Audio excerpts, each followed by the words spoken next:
মসজিদে যদি আপনি কোটি কোটি টাকা দিয়ে যদি মসজিদ উঁচু বানিয়ে বড় করে তোলেন আর ওই মসজিদে যদি মুসল্লি না হয়, তাহলে এর জন্য আপনাকে কিয়ামতে জবাব দিতে হবে। কোন অনুষ্ঠান বাড়ি যখন যাবেন, আপনাকে কেউ দাওয়াত করে গেল যে আমার আগামী অমুক তারিখে আমার একটা অনুষ্ঠান আছে, মেয়ের বিয়ে বা ছেলের বিয়ে বা খাতনা আছে, আপনি অবশ্যই যাবেন।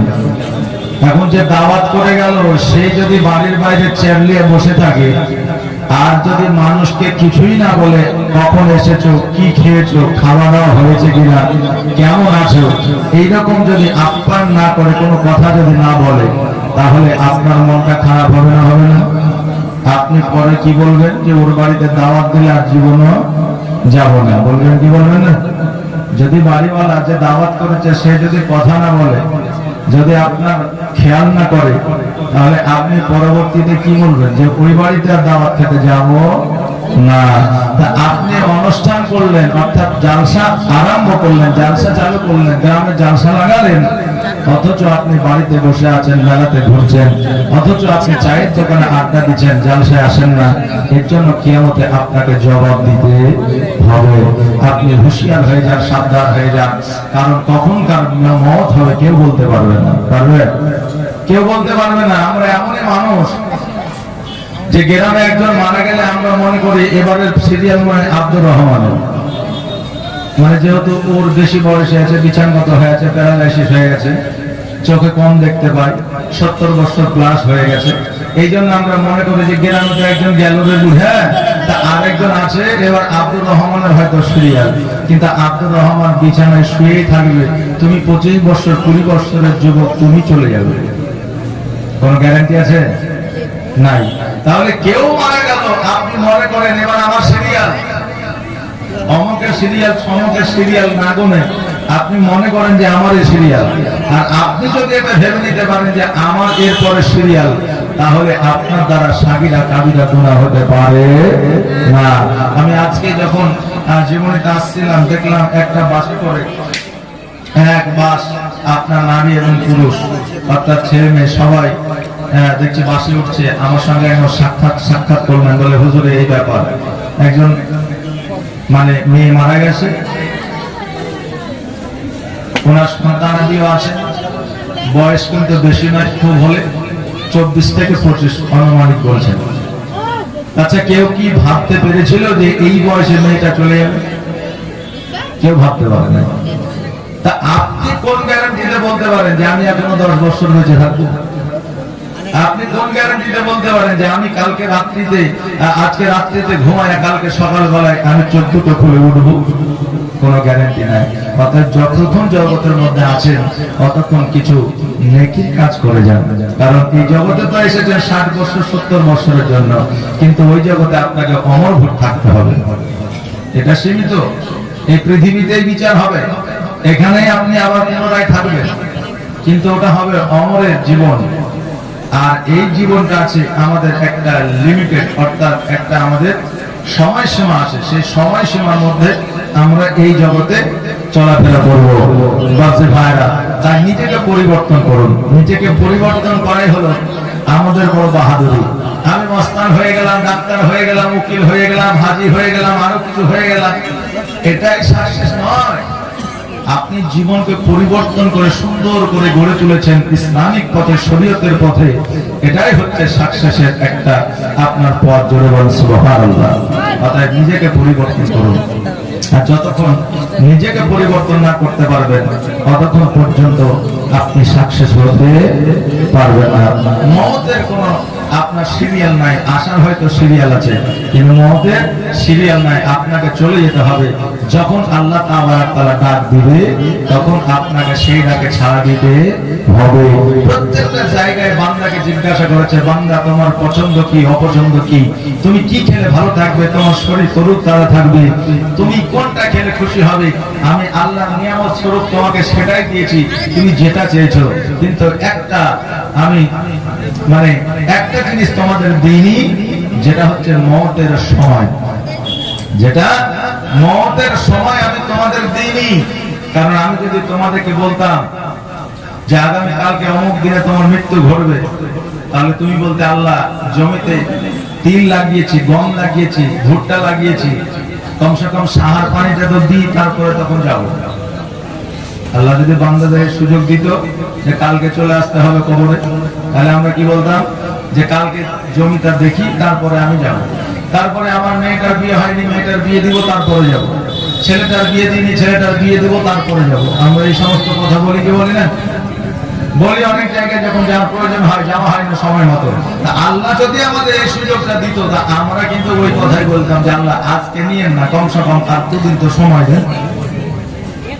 আল্লাহ তাবারক তাআলা বলে, বান্দা এই মওতের সময় আমি নির্ধারিত করেছি ঠিকই, কিন্তু তোমাদের বিনা অনুমতিতেই, আমি অনুমতিতে জান কবুজ করি জিবরাইল আজরাইলের মাধ্যমে, তখনই যখন নিজে কেউ মৃত্যু কামনা করে। নিজে যখন কেউ মৃত্যু কামনা করে, কেমন মৃত্যু কামনা? আপনি হয়তো দোয়া করছেন যে আল্লাহ আমার যেন মওত হয়ে যায়, আল্লাহ যদি কবুল করেন আপনার মওত হয়ে যাবে। আপনি জীবন দিতে গেছেন, ফাঁসিতে ঝুলছেন, আপনি প্রশ্ন করতে পারেন মওলানা আল্লাহ তো জীবন আমাদের সময় একটা নির্ধারিত করে পাঠিয়েছে, ও বিষ খেয়ে নিলে তো মারা গেল কেন? এই সময় তো তার মওত হয়তো ছিল না, ও বিষ খেয়েছে, মানে ও আল্লাহর কাছে মৃত্যু কামনা করেছে যে আমার মওত দিয়ে দাও। এই জন্য আল্লাহ বলে যে বান্দা তুমি যখন চাইছো তা আমি আল্লাহ তোমাকে দিতেছি, এই জন্য তখন তার মৃত্যু হয়ে যায়। সুবহানাল্লাহ। অতএব মানুষ যখন মৃত্যু কামনা করে তখন আল্লাহ কিন্তু তার ওই দোয়াটাকে কবুল করে নেয়। অতএব বাবাজি ভাইরা, মৃত্যু আমাদের সর্বদা সর্বক্ষণ আমাদের পেছনে পেছনে ঘুরছে, তখন মওত হয়ে যাবে। আজকে মেলাতে ঘুরতে ঘুরতে যখন মারা যাবেন, এর জন্য আপনাকে হিসাব দিতে হবে। আজকে চায়ের দোকানে আড্ডা দিতে যে মারা যাবে, এর জন্য আপনাকে হিসাব দিতে হবে। কিন্তু আল্লাহ রাসূলের আলোচনা যে জায়গা হয়, ওই জায়গায় বসে থাকতে থাকতে যদি আপনার মৃত্যু হয়ে যায়, তা আল্লাহ তাবারক তাআলা আপনাকে জান্নাতে দিয়ে দিবে। জোরে বলুন সুবহানাল্লাহ। কারণ হইল একজন মানুষ জীবনে কোনোদিন আল্লাহর ইবাদত বন্দেগী করে নাই, নামাজ পড়ে নাই, রোজা করে নাই, জীবনে কোনোদিন ভালো কাম করে নাই, ভালো কাজ করে নাই, ওই বান্দা হঠাৎ করে চিন্তা করলো আল্লাহ গো, জীবনে ভালো কাম করি নাই, ভালো কাজ করি না, জীবনে জালসায় যাই না, মসজিদে যাই না, জীবনে কোনোদিন মাদ্রাসায় যাই না, রোজা করি না, তবে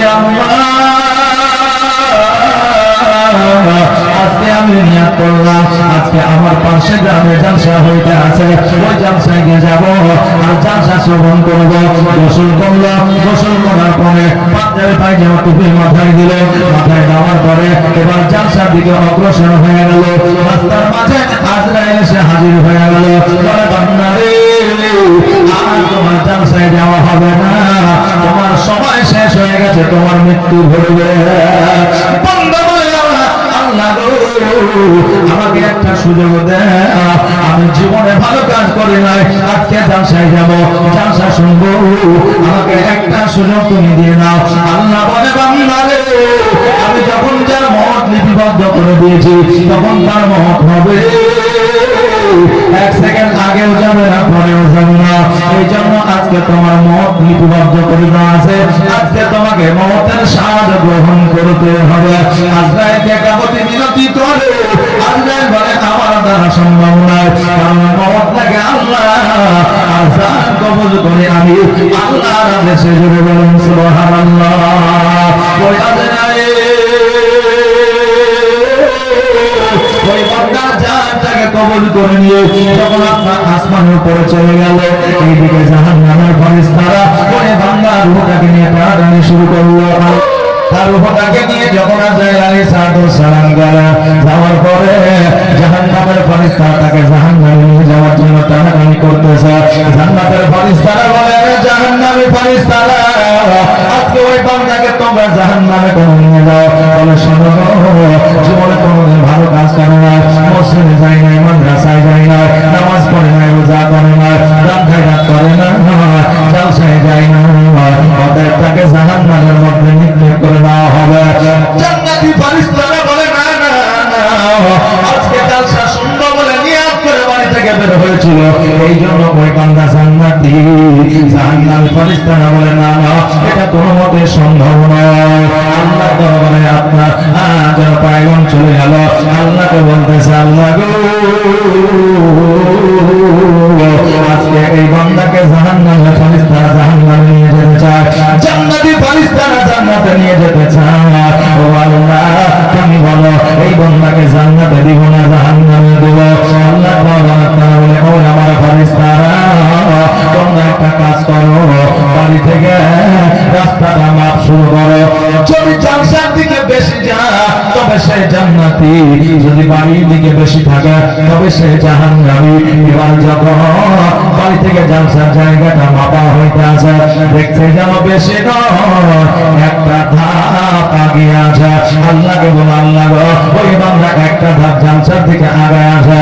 আল্লাহ বলে, ফারিস্তারা রে, আজকে ওই একটা ধাপ জালসার দিকে আগিয়ে রেখেছে বলে আমি আল্লাহ ওই বান্দাকে জান্নাতে দিয়ে দিলাম। একটা ধাপ আগিয়ে আছে বলে আমি আল্লাহ ওই বান্দাকে জান্নাতে দিয়ে দিলাম।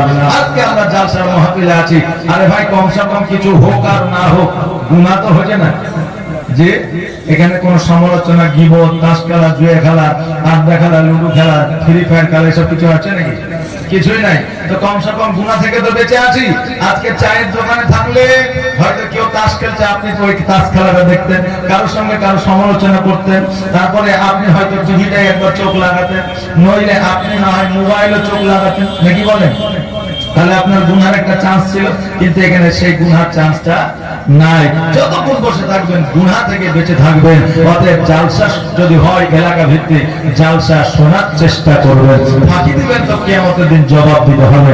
আজকে আপনারা গ্রামবাসী আসেননি, আজকে ওই দেখেন মুর্শিদোলা থেকে লোক এসছে, আমি দেখতে পাচ্ছি মুর্শিদোলা থেকে লোক এসছে। আমি ওই মুর্শিদোলা একবার নয় কয়েকবার, অনেকবার এসছি, গন্তি নাই, অনেকবার এসছি।